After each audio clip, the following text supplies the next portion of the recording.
What is going on, guys? It is Wrestlelamia here, back with another video. Join us now as we look at this week's Dynamite, as well as the wildest news stories and rumors you need to know, including Braun Strowman reports he's partially paralyzed on one leg, why Roman Reigns was almost done with WWE, WWE's plans to save NXT, John Cena tears up whilst commenting on Edge, a WCW star passes away, AEW Collision ticket sales are tanking, Booker T blasts Ryback, and much more. Be sure to subscribe and hit that notification bell for daily wrestling videos, and follow us on Facebook for exclusive lists. Also check out our new channel, Wrestlelamia Shorts. Now, as always, we don't recap the matches, but just look at the good, the bad, and the downright ugly. As always, we start off with the good is number 1, more MJF microphone magic. Now, what happened to Adam Cole? That's the question MJF had last night, and one fans of the Undisputed Era Adam Cole might have been asking, as Cole seemed speechless against MJF. The AEW World Champion told Cole he grew up idolizing him, but then questioned who the guy in the ring was, mocking Cole's attitude, his physique, and even mocking him for WWE's lack of faith of him on the main roster. MJF even brought up the long-standing rumor that WWE wanted Cole to manage Keith Lee, even name-dropping Vince McMahon. While no one is on the salt of the earth level right now, Cole seems so outclassed that you have to wonder why this segment went so long. As entertaining as it was when MJF spoke, but it made fans wonder whether keeping Cole as a babyface makes sense. Number 2, solid international title match. A rumor has it that AEW is building up the International Championship in order to make it the central championship on Collision. If so, AEW has done a sensational job, as has current title holder Orange Cassidy. Freshly squeezed can work with any type of opponent in the ring, although they do need to be careful not to book him against opponents who clash with his comedy stylings. They've also given Cassidy a variety of credible opponents, including last night's challenger Swerve Strickland. Swerve is a capable challenger and gave the champ a run for his money. Number 3, Statlander vs Anna Jay delivered. Congrats to AEW for giving Chris Statlander her first good match since she captured the TBS Championship.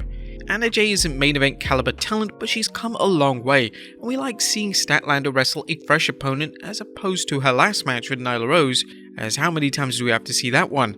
AEW also teased a Taya Valkyrie heel turn, as she didn't look happy watching Statlander with the title she fought so hard to win. And the Matt Hardy-Ethan Page storyline has potential. Does the current storyline of Matt Hardy owning heel wrestler Ethan Page's contract have potential? Well, indeed it does, but both with the potential for being a ridiculously and possibly stupid storyline, but also for it being a good way to remind fans of Matt Hardy's comedic talents and to help get Ethan Page over. The premise of Matt and Jeff Hardy convincing Page to use his ego for good could make for some interesting twists and turns. But that was the good. What about the bad? Is number 1 a hit and miss show. And next week's Dynamite looks good, with AEW booking some major matches.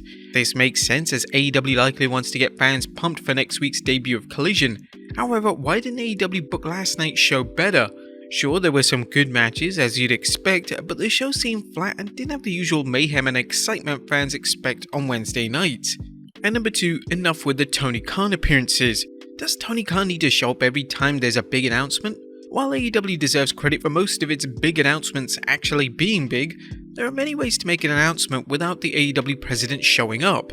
A hype video announcing Collision's big trio match involving Punk and FTR versus Bullet Club Gold would have sufficed. We think Tony Khan is starting to fall into the same trap Dixie Carter did in Impact, getting a taste of the spotlight and appearing more frequently. Let's hope Tony doesn't start showing up as part of storylines now. There was nothing downright ugly as AEW showcased its huge array of talent. Unfortunately, something was missing from last night's show, and it seemed like much of a placeholder show, which is never good, especially when AEW is facing stiff competition from the WWE. What do you guys think of Dynamite this week? Let us know in the comments down below. Now let's move on to the news.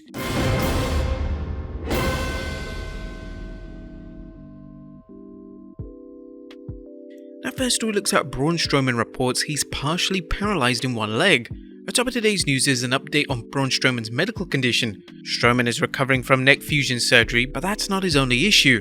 The monster among monsters told Fightful, "So my right arch is collapsed on my right foot and my left leg is 15% paralyzed.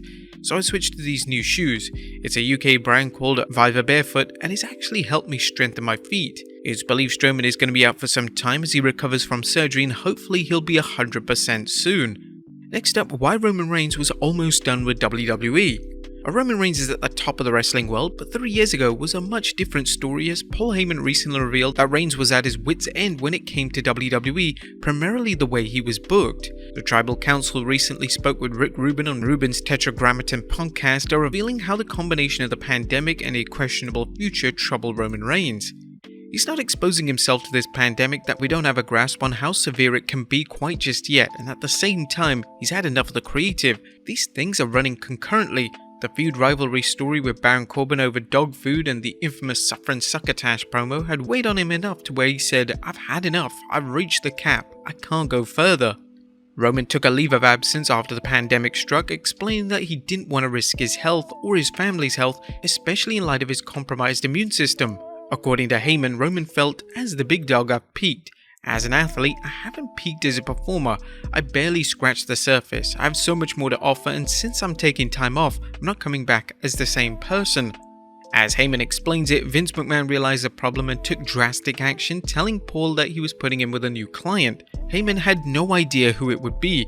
Indeed, Heyman recalled how he thought, "He's certainly not putting me with Roman," and he goes, "I'm envisioning Roman Reigns with Paul Heyman." And I'm thinking, oh my god, he's gonna pull the trigger on this. He would never pull it with Cena. He would never have allowed John Cena to come to the dark side. Now the rest is history, as they say, and Roman is enjoying the most successful run in his career, and in some fans' opinions, the greatest run in modern day WWE history. Next up, Roman Reigns tag match about to be confirmed. Now speaking of the Tribal Chief, Best Wrestling Experience is reporting another tag match for Roman is discussed. Some will fume, but it's a story and we need to lay out and watch. Y'all know you don't need me to tell you how things should play out. Fans have heard rumors about an Uso vs Roman Reigns Solo Sikoa match at Money in the Bank for weeks now. Expect to see the match confirmed soon on SmackDown as the bloodline continues to crumble. Next up, WWE's plan to save NXT. The WWE Universe has seen an influx of main roster stars on NXT, leading to theories on why the Black and Gold brand is getting so many guest stars, and in some cases wrestlers joining the roster. One reason is that veterans can help NXT performers master the WWE style, but according to Dave Meltzer, Nick Khan has a business reason for these appearances. Speaking on The Observer, Dave Meltzer noted the idea is to bring main roster superstars to NXT every week, boost the ratings, and try to up your price for a renewal for USA Network. Braun Breaker recently challenged World Heavyweight Champion Seth Rollins to defend his title on NXT, which could be one of the show's biggest matches. Next up, a WCW star passes away. Now we're saddened to have to report another death in the wrestling world just a day after the news of the death of the Iron Sheik. Former WCW enhancement talent Jeff Gann has passed away. According to Ringside News, the news of Gann's death was announced by women's wrestling legend Susan Green, although no further details were provided at this time. WCW fans will remember Mr. Gann's work as the Gambler, who served as an enhancement talent for the promotion during the 1990s. He also competed in the USWA. We send our condolences to Mr. Gann's friends, family, and fans. Next up, AEW Collision ticket sales tanking. There's bad news for AEW as ticket sales for its upcoming Collision shows are said to be terrible. Cage Side Sheets commented, while the announcement of CM Punk has helped move tickets for the Chicago premiere, per Wrestling Observer Radio's Dave Meltzer, AEW Collision ticket sales elsewhere have been bad. He specifically mentioned there being less than 2,000 sold for the Toronto show and only 700 for the Hamilton, Ontario. Those aren't good numbers, and AEW needs to make sure its new TV show doesn't seem like it's booking empty arena matches every week. Next up, John Cena tears up whilst commenting on Edge. Now, the 16-time world champion and the Rated R superstar have had some bitter rivalries in the past, but John Cena recently couldn't hold back the tears when he was interviewed by WWE and talked about what the Rated R superstar means to him. Cena was very emotional in this interview, and he said, "I just hope everyone watching knows just how gifted, caring, and amazing Adam Copeland is. He's a good human being. He's a great human being. He loves sports entertainment. He's given so much to you guys. And I also think he's aware of what you fans have given him." Now, Edge has hinted numerous times that this year or next year could be his last year ever wrestling.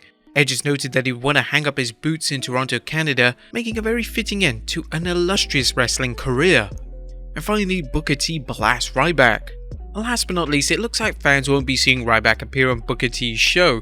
Booker recently called out Ryback for what he views as Ryback's constant attacks on the wrestling industry, especially in light of Ryback's recent rhetoric of wanting to wrestle Bill Goldberg. When Ryback left the company and went out on this world tour to bash everything about wrestling, even to the point where he said the titles aren't even real, now you want to try and get back in? Guys like that, man, just go home.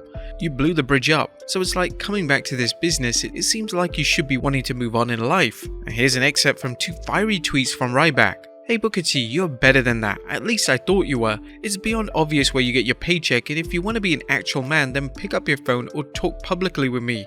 A 2-time Hall of Famer tweeted though, the invitation is rescinded for Ryback. Making demands for you to come on my show says a whole lot. You don't really want to have a conversation. What do you guys think of this latest chapter in Ryback's book, How to Burn Bridges with Everyone and Anyone?